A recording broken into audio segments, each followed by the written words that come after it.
मुजफ्फरपुर के अहियापुर थाना क्षेत्र के बखरी में एक बिल्डिंग में चल रहे फर्जी नेटवर्क कंपनी मामले को लेकर जिसमें लड़कियों के यौन शोषण का मामला सामने आया है, उस पर अब पुलिस ने कार्रवाई तेज कर दी है। कल देर शाम इसको लेकर एसडीपीओ 2 विनीता सिन्हा के नेतृत्व में और अहियापुर की पुलिस मौके पर पहुंची, वहां छापेमारी की और साथ में जो वहां पर उस बिल्डिंग में जो लड़के काम कर रहे थे उनसे पूछताछ भी की गई। फिलहाल पुलिस इस मामले में अब काफी गहराई से छानबीन कर रही है, जो पीड़िता है उनसे बयान भी दर्ज करा रही है। तो देखने वाली बात होगी कि क्या कुछ होता है, क्योंकि एसडीपीओ 2 जो विनीता सिन्हा है, नगर डीएसपी हैं, उन्होंने सीधे तौर पे कहा है कि इस मामले में लगातार हम लोग पड़ताल कर रहे हैं और इस केस से जुड़ी तमाम जो पहलू है उन पहलुओं पर नजर रखा जा रहा है। तो अहियापुर थाना क्षेत्र में जो बड़ी घटना हुई है उस मामले को लेकर अब पुलिसिया कार्रवाई तेज हो गई है। अब देखने वाली बात होगी कि इस मामले में क्या कुछ निकलकर सामने आता है और जो मुख्य आरोपियों के नाम सामने आए हैं तो उनकी गिरफ्तारी कब तक हो पाती है।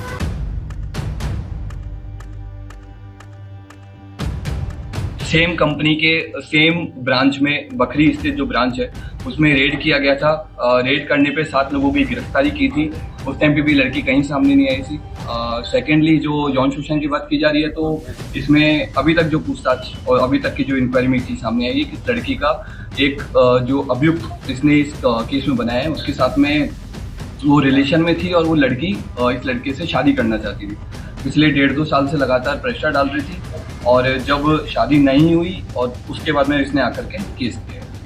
रजिस्टर्ड है डीबीआर। क्या इसका नेटवर्किंग कहाँ? झारखंड, बंगाल और ये सिर्फ बिहार में नहीं है, ये कंपनी बाकी स्टेट्स में भी है, पंजाब तक और साउथ में भी इस कंपनी की कई सारी ब्रांचेज हैं और कई बार ये डायरेक्ट सेलिंग में खुद से करती है या फिर कई बार अपनी फ्रेंचाइज भी दे देती है। जैसे कई सारी डायरेक्ट सेलिंग कंपनीज हैं जो इंडिया में ऑपरेट करती हैं, उन्हीं में से कंपनी। ट्रेनिंग में फ्रॉड कॉलिंग तो इसमें जैसा भी मैंने आपको बताया कि डायरेक्ट सेलिंग की जो जनरल कंपनियां रहती हैं तो वो सब लोगों जो बेरोजगार बच्चे लड़के रहते हैं उनको ला करके और उनसे उनको सैलरी देती हैं, पैसा देती है और उनसे अपने प्रोडक्ट को बेचने के लिए उनको मोटिवेट करती है।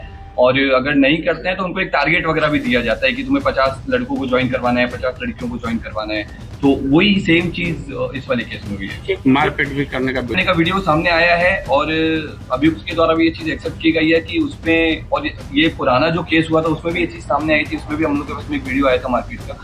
उसमें लोग लड़के लड़कियां जो इनके हायरार्की में जो इनके सीनियर रहते हैं वो जूनियर्स को अपना जब टारगेट पूरा नहीं करते हैं तो लोग उनके साथ मारपीट करते हैं। तो उस चीज को हम लोग बहुत गंभीर तरीके से ले रहे हैं और उसकी हम लोग जांच कर रहे हैं। मालिक इस कंपनी के जो एमडी हैं वो मनीष सिन्हा हैं, ये सिवान के रहने वाले। गिरफ्तारी के लिए हम लोगों ने छापेमारी किया। इसकी गिरफ्तारी कहाँ से, क्या नाम है? जिसकी हम लोगों ने गिरफ्तारी की इसका नाम तिलक है और इसके हम लोग गिरफ्तारी हम लोगों ने 2-3 बार हम लोग रेड कर चुके हैं उस ब्रांच पे। उस ब्रांच में जितने भी हम लोगों को डॉक्यूमेंट्स मिले हैं या फिर जितने भी हम लोगों को हमारे अनुसंधान के लिए जो जरूरी चीजें हैं वो मिली हैं, उसको हम लोगों ने सबको सीज किया है। जितने भी वहाँ पे लड़के थे 70-80 लड़के अभी हमको मिले हैं उस ब्रांच में, हम लोगों ने ऑलमोस्ट सभी का स्टेटमेंट लिया है। लड़की का हम लोगों ने स्टेटमेंट लिया है और एक अभियुक्त की हम लोगों के द्वारा गिरफ्तारी की है।